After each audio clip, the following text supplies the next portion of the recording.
Okay, let's see. Talk to your friends option. So it's not clear yet. So yeah. Ooh, that's pretty cool. They put that image in the background. That's really awesome. Actually, I haven't really delved into this start options, all this. Oh, okay. Yeah, so the map, like I haven't even seen the map yet. Yep, so that's Meridian. So was that where we were? No, I don't think so. That doesn't sound to be pretty far. Oh, I don't know. As when we were in the Far Zenith facility. So where was that? No, that's it. It's a quest. Reach for the stars. So there's no site, nothing. Jobs, errands. Okay, cool. Active. So this is only it. So talk to your friends. Modify a spear. Notebook. Scrounger, Agile Scavenger. So this looks like the Scrapper.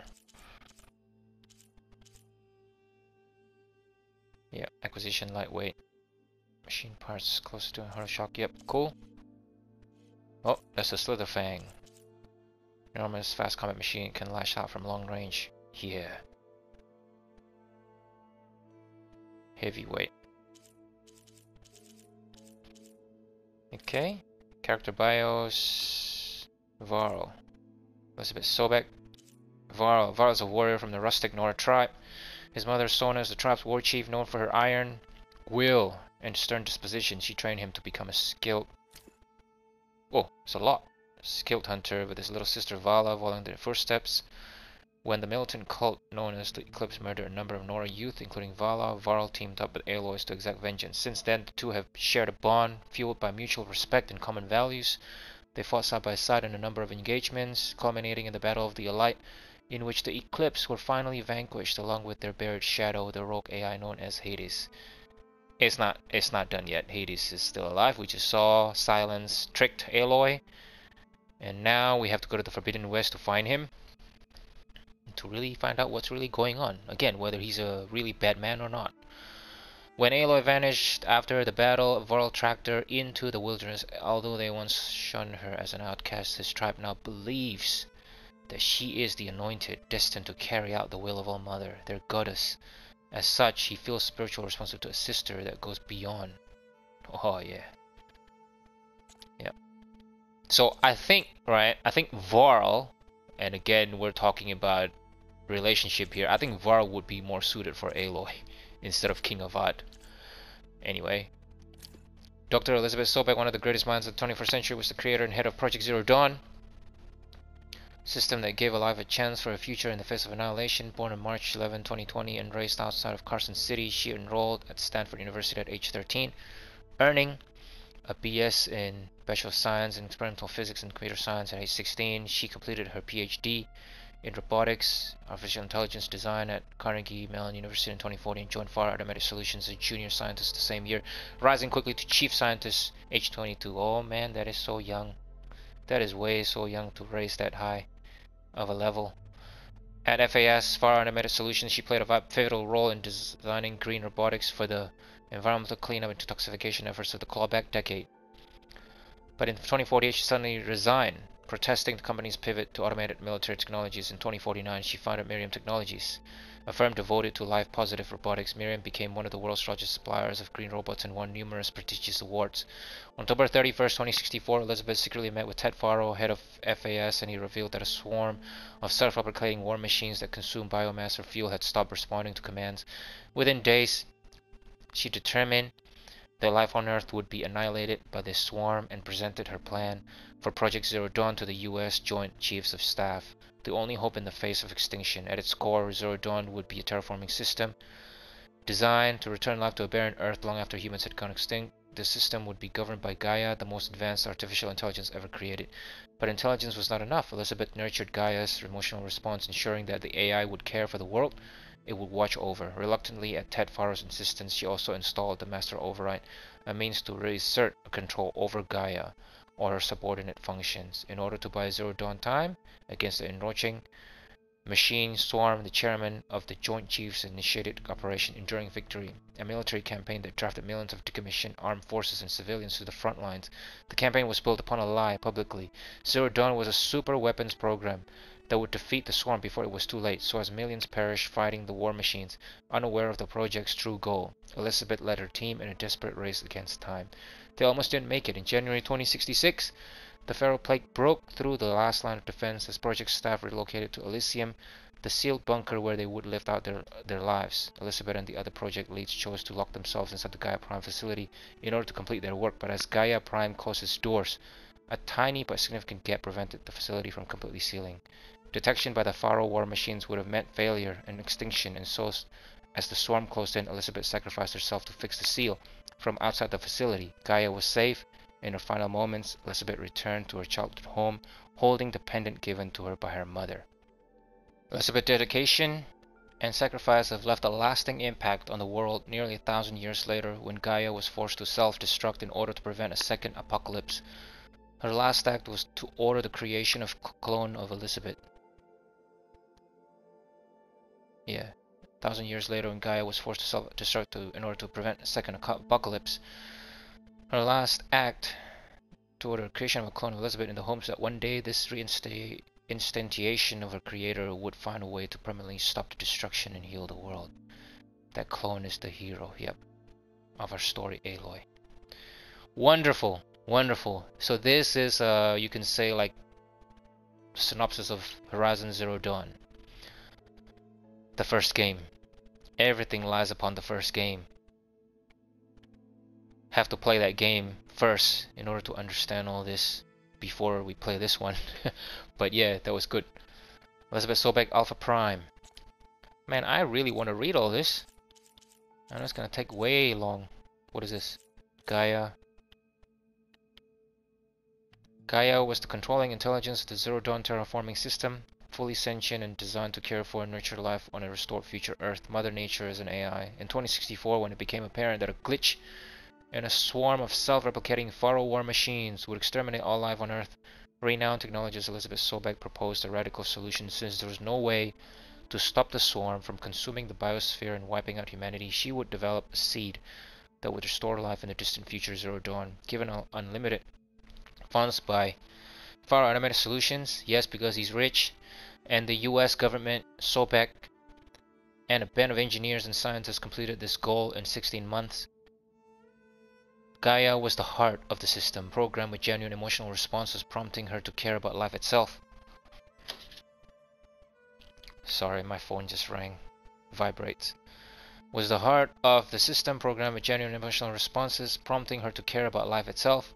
She would coordinate the efforts of 9 different subordinate functions, responsible for deactivating the war machines, purifying the seas and skies, restoring plant and animal life, and spawning a new generation of human beings. For the most part, the system worked as planned. Over the course of 1,000 years, the war machines were shut down and the biosphere was regrown. Plants, animals, and humans were brought back into the world. Much of this was accomplished through fully automated, animal-like terraforming machines, built from designs inspired by creatures from the past. Yeah, so that's Hephaestus. Yeah. To create all the machines. But 2 pivotal things went wrong. Trying to avoid the blame for the robot plague, he inadvertently created Tet Pharaoh Perched Apollo. He inadvertently created Tet Pharaoh.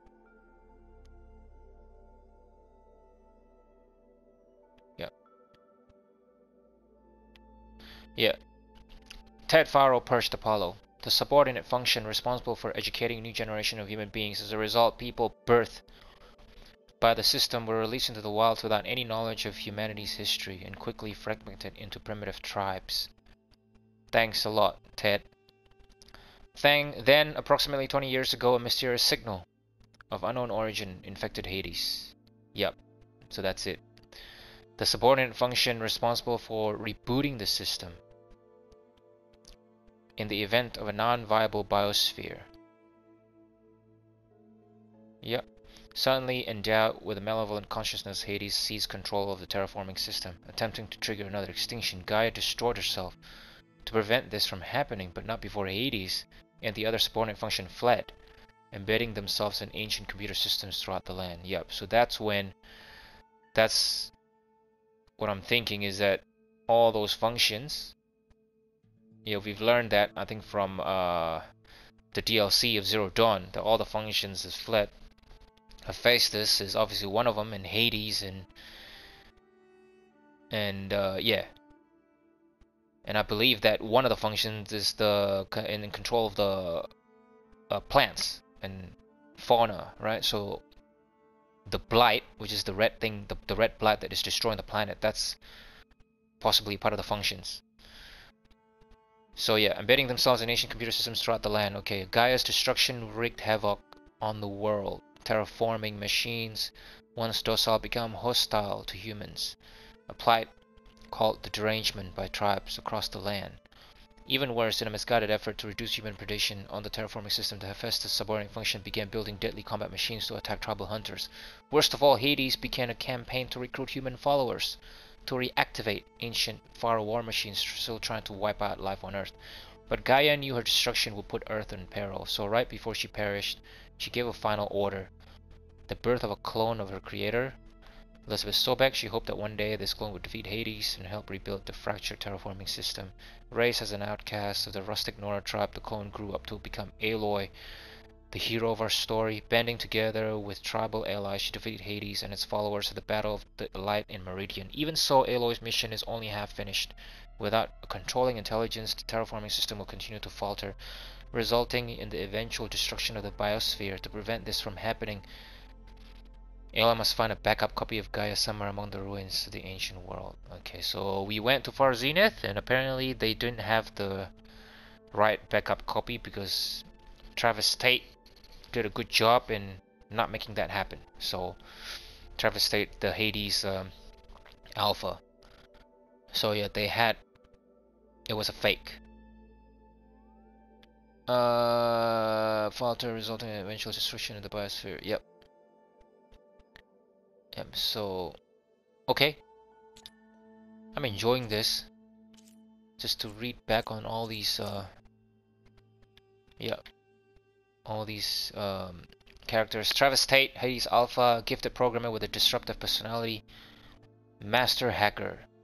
Travis Tate was once one of the most wanted criminals on the planet, considered a critical threat by government agencies and multinational corporations alike. Despite his record, he was chosen by Elizabeth Sobek as the Alpha project lead for the Hades subordinate function of Zero Dawn, who better than the world's greatest hacker to develop software capable of taking over and rebooting Gaia, the most sophisticated AI ever created. In addition to his work with Hades, Tate was also the head of Zero Dawn's digital security. Though he succeeded at both tasks, he and the other Alphas were ultimately murdered by Ted Faro as part of an effort to conceal his culpability for the machine plague that ended the world.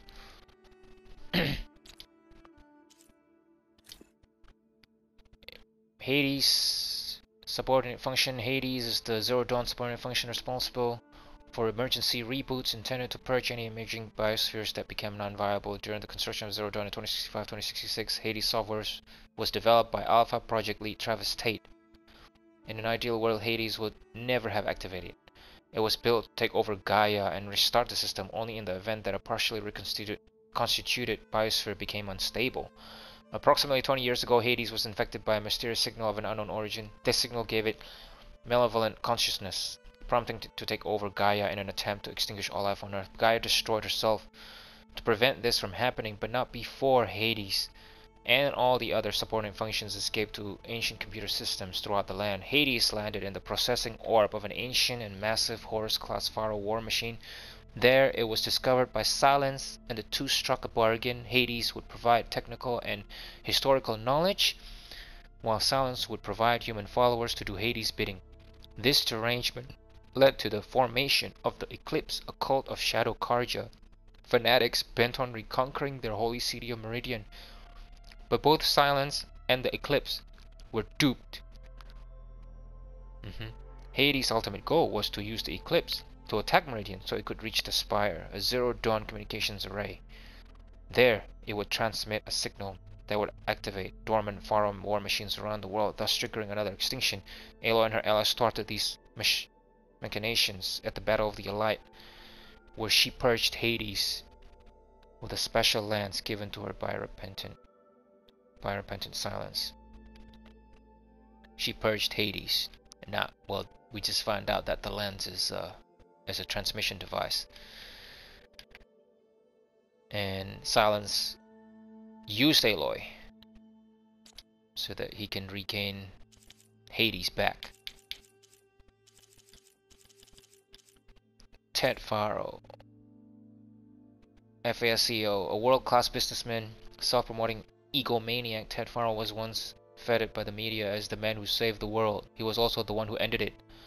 After dropping out of college in 2030s, Faro founded Faro Automated Solutions, an engineering company that became popular thanks to a successful line of personal robotic servitors. But the company really hit its stride when it hired Elizabeth Sobek, who designed a revolutionary line of green robots that would play an instrumental role in reversing damage caused by climate change. The environmental recovery that ensued in the 2040s became known as the clawback. And Faro did everything he could to take credit for it.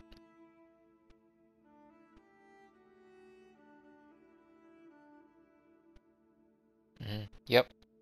More success followed, including the release of a powerful personal AR device called the Focus. Faro also expanded the company's operations to include a military branch, eventually dominating the sector.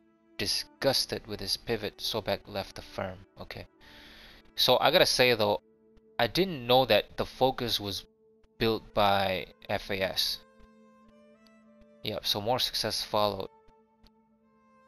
I was just reading back there. So the clawback is when the environmental recovery due to the climate change. So he wants to take credit for it. Ted Faro wants to take credit for that.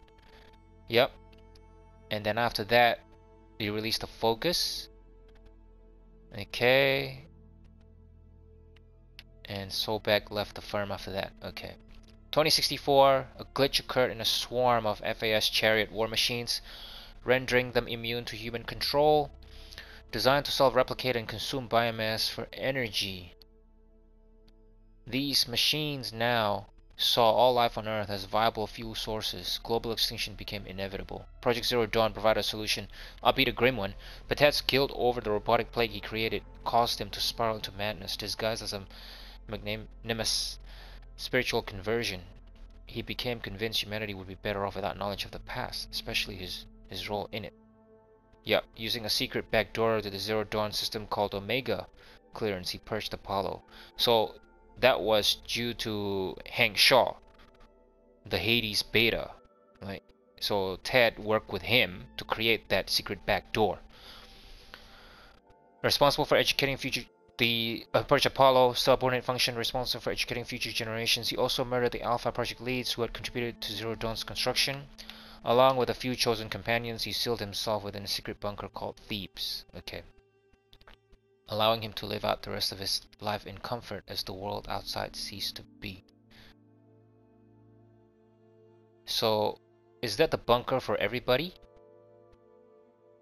Just before the end of the world? Is that the same bunker, or is that like a special bunker that apparently he built for himself? Few chosen companions. Okay, yeah, alright. So it must have been for himself. What a jackass. Anyway. Rust. Oh, this guy, man. Our foster dad.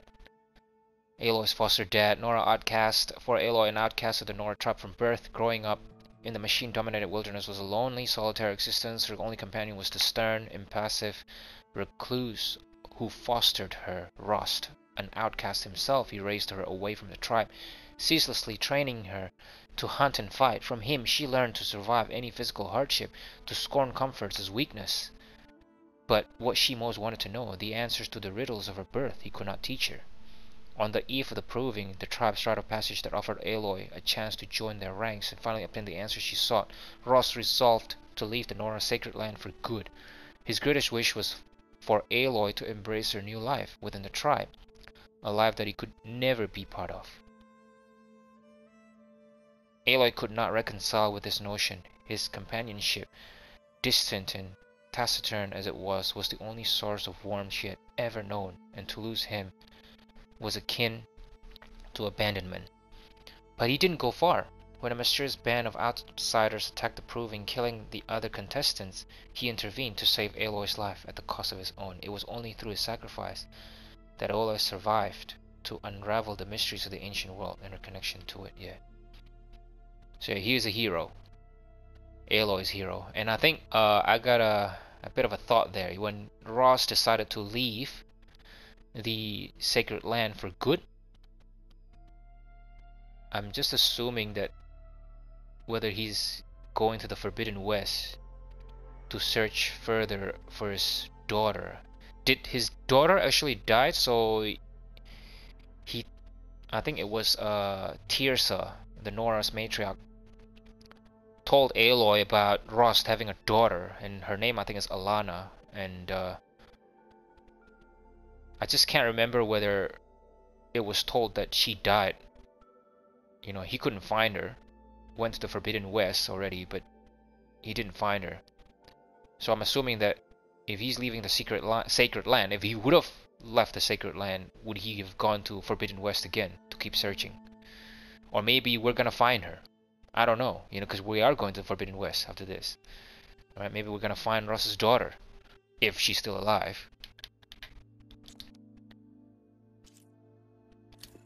Silence, Wandering Sage. Little is truly known about Silence, a wandering scholar, sage, and warrior. Though he is rumored to have come of age among the northern Banuk tribe, his past is a series of whispers, misdirections, and enigmas, all of which he encourages.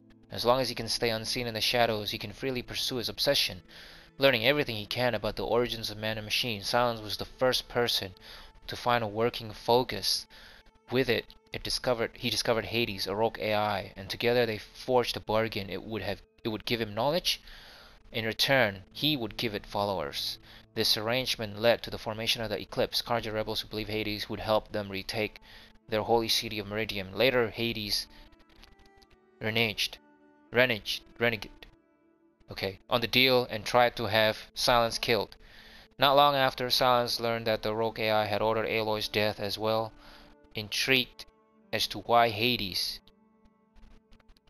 would want to kill a Nora outcast, Silence tapped into her focus and learned of her connection to the ancient world. Knowing that she was the key to uncovering the deep secrets of the past, he joined forces with her, aiding her as she learned the truth about her origins.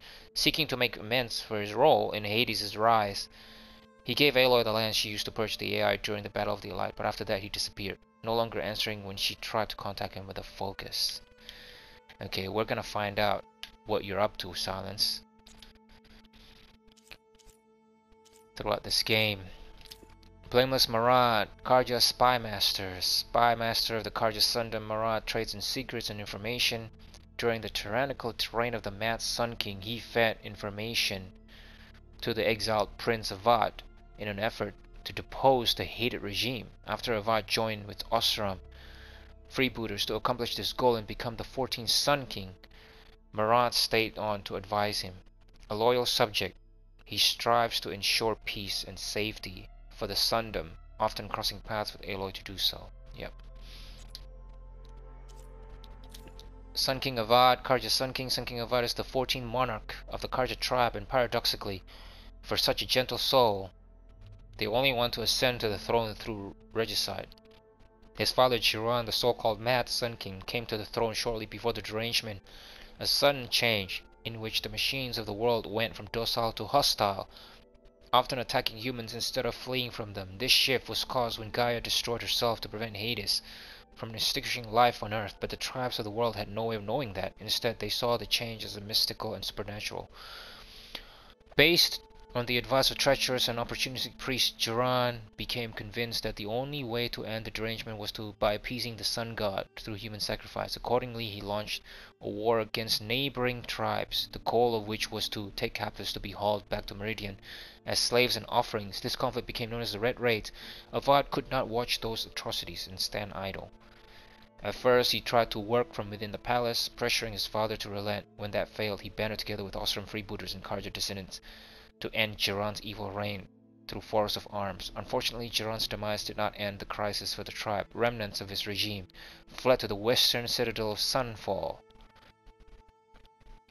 forming an insurgency called the Shadow Karja. Even worse, dedicated fanatics from this group joined a splinter cell known as the Eclipse, followers of Hades, bent on taking back Meridian with an army of ancient war machines. It was only with Eo's help that Avad and his allies finally defeated these threat at the Battle of the Elite. Despite taking over a kingdom that was ravaged by tyranny, threatened by rebellion, and despised by other tribes, with the help of heroes like Aloy, Eren, Vanasha, and Blameless Marad, Avad has been able to protect them and empower his people.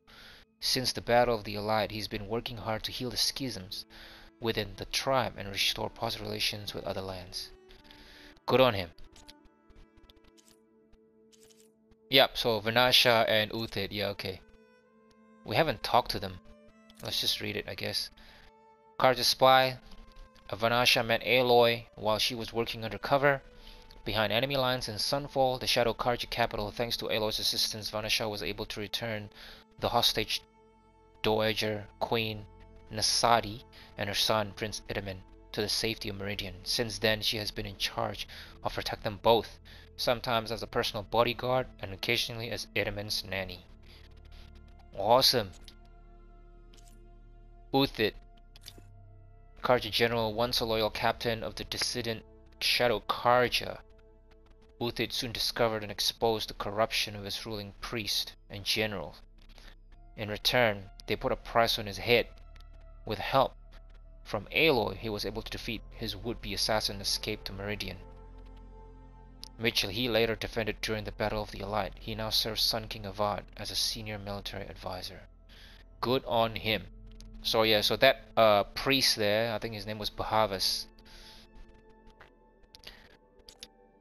Oh man, these people were in the first game and I'm feeling so nostalgic.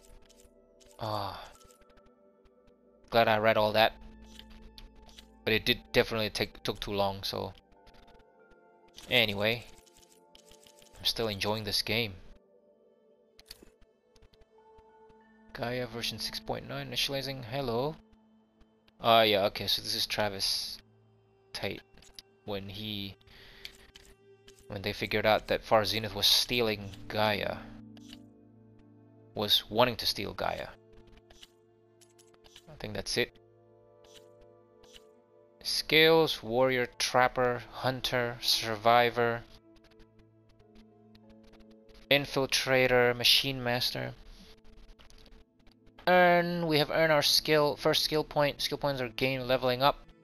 Completing quests and activities, choose a skill tree, tap X to open it. Choose a skill and hold X to learn it, okay.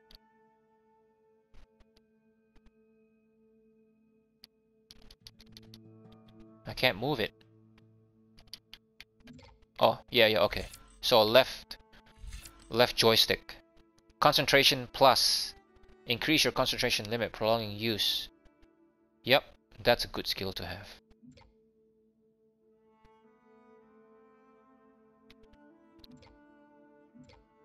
Spread blast.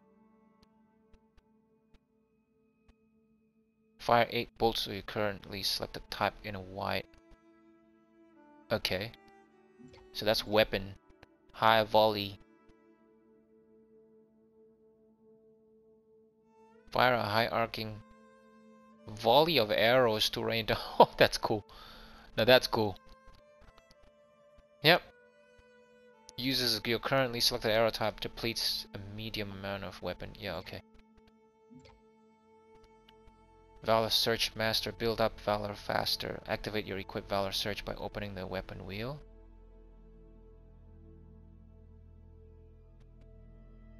Yep, okay. Bolster your resolve and deal more damage with ranged weapons for a limited time. Yep, that's good. But you gotta learn all the skills around it first. Deep concentration, okay. Stamina regen. There is a stamina for weapons?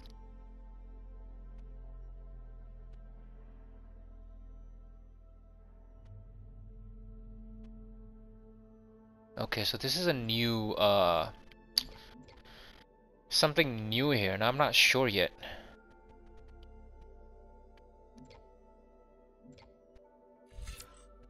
Okay, so this is all the skills, so it's not the same as, so if I go back out, if I go in here, it'll take me to the same spot. I just have to drag over. So this is combat, and this is trapper. What is this? Select a trap, place traps faster on the field. Okay, well, I don't really use traps, so let me just ignore that for now. What's this one? New melee combos. Yeah, okay, so that's good as well. So hunter, warrior for melee, and effectively healing and potions. Yeah, okay, so I think I like to start with this. Machine master. Okay, so that's about machines. That's stealth. So we got stealth, and this is the defense here. So this is like life and health, is it? I believe. Yeah. Okay. So if provide more healing and heal. Yeah. Usually I started with this. You know, just because I think they're important. Yeah. So I'm just gonna use it on this. I think. Can I learn this one? Potent medicine. This is the only one available, I think. So yeah. Medicinal berries provide more healing and heal you faster. Okay. Yeah. Cool.